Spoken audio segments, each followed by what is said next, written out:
kulankan oo shir gudoominaya barasaabka gobolka Sool Cabdi Khayre Dirir ayaa waxa ka soo qayb galay guddiga taakuleynta abaaraysanayaasha gobolka Sool inta badan hay'adaha ka howlgala gudaha gobolka Sool iyo mas'uuliyiinta wasaaradda caafimaadka waxaana ujeedada kulankani ahaa sidii loo dardargelin lahaa isla markaasna looga hortagi lahaa nadaafad darrada ay ka dhalan karaan cudurrada faafa sida shuban biyoodka oo waqtigani ka dilaacay qaar ka mid ah deegaanada hoos yimaada gobolkani Sool ugu horeyntiina waxa kulankani ka hadlay kusimaha isuduwaha wasaaradda caafimaadka ee gobolka Sool Dr. Bilaa Xaaji Maxamuud isagoo halkaas ka soo jeediyay talooyin caafimaad oo wax ku ool ah waxa shirka dhacay xarunta maamulka gobolka Sool gaar ahaan magaalada Laascaanood shirkaas oo ku saabsanaa hawlaha dardargelinta nadaafadda guud ee gobolka iyo waliba deegaanadii ka tirsanaa gobolka Sool oo ka dhacay shuban biyoodku runtii Ilaahay baa mahad leh waxaan anaga wasaaradda caafimaadka guddiga wasaaradda caafimaadka Soomaaliya gudoomiyaha ka codsanay in la sameeyo kulan laga hortagayo nadaafad xumada magaalada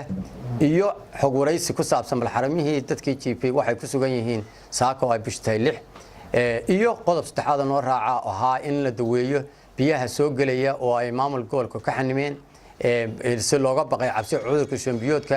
Sheekh Saciid Axmed Cadar oo kamid ah guddiga taakuleynta abaaraysanayaasha gobolkani Sool iyo waliba Marwahinda Saleebaan oo yana gudoomiyaha ururka neeraska iyo mulisooyinka gobolkani Sool oo hadalka uu kala dambeeyay ayaa tilmaamay faa'iidada ay bulshada u leedahay in ay ilaaliyaan nadaafadda guud iyo tan gaar ahaaneed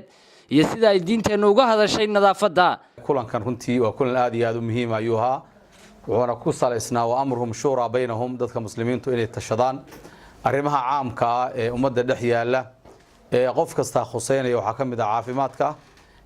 runtii maadaama gobolka meelo kamid ah uu xanuunkan shuban biyoodku ka bilowday dadna ay ku dhinteen gurmad fara badanna laga sameeyay arintaas oo ay iska kaashadeen dhammaan runtii wacyaha magaalada oo dhan gobolka aad iyo aad baan ugu runtii ducaynaynaa cid kastoo ka qayb qaadatay walina waxaan insha Allah taala leenahay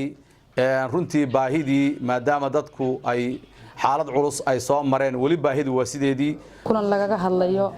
balse loo dardargelin lahaa xaaladda maanta taagan ka hortaga shuban biyoodka ka wax walba ka hortaga ka wanaagsan marka daweynta la eego haddaan nahay qaybta wacyigelinta gobolka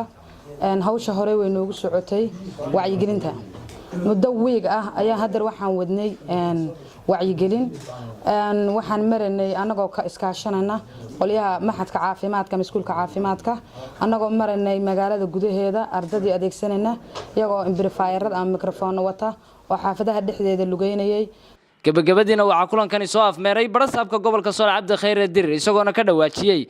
in loo baahan yahay inay shacabka ku dhaqan gobolkani Sool isu kaashadaan sidii loo ilaalin lahaa nadaafadda maadaama lagu guda jiro xilli roobaadkii cudurka shuban biyoodka oo kamid ah cudurrada ka dhasha nadaafad darraduna dhawaan uu ka dilaacay deegaano badan oo hoos yimaada gobolada Sool iyo Buuhoodle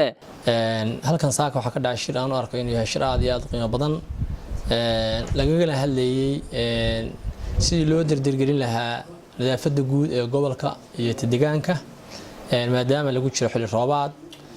maadaama gobolkan qaybo kamid ah ama tuulooyin kamidna uu ka dhacay xanuunka shuban biyoodka gobolada deriskaana uu ka jiro inkastoo hoos u dhacweyn arintaas mataqaana ay ku timi dadaal fara badan oo la sameeyay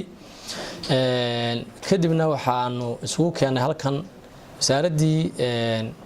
caafimaadka ee gobolka hay'adihii gobolka deganaa haday ay yihiin international iyo haday yihiin mataqaana hay'adihii NGO-yada local NGO-ska bahda saxaafadda maamulka gobolka heer gobol iyo heer degmo isuduwayaasha ay qorsheysay hawshan iyada ahayd dood dheer iyo falaqayn fara badan iyo wax tusaaleyn waxa ka soo baxday in hawsha nadaafadda deegaanka iyo dadku ay tahay maanta priority koowaad la siiyo hadii Ilaahay ku rooyahay si loo xakameeyo xanuunkan shuban biyoodka ee hadda gobolka meelo kamid ah tuulooyin kamidna ka jira marka waxaanu sameeynay guddiyo 3 guddi oo shaqayn doona oo aanu ka soo xulnay hay'adaha wasaaradda caafimaadka hadii Ilaahay ku rooyahay guddigii taakuleynta abaaraha heer gobol midowgii dhalinyarada qayb kamid ah guddi kale oo dhalinyaro iyaguna aad u shaqeeyay oo iyaguna mataqaana wax badan ka qabtay hawshan iyada saxaafadda iyo degmada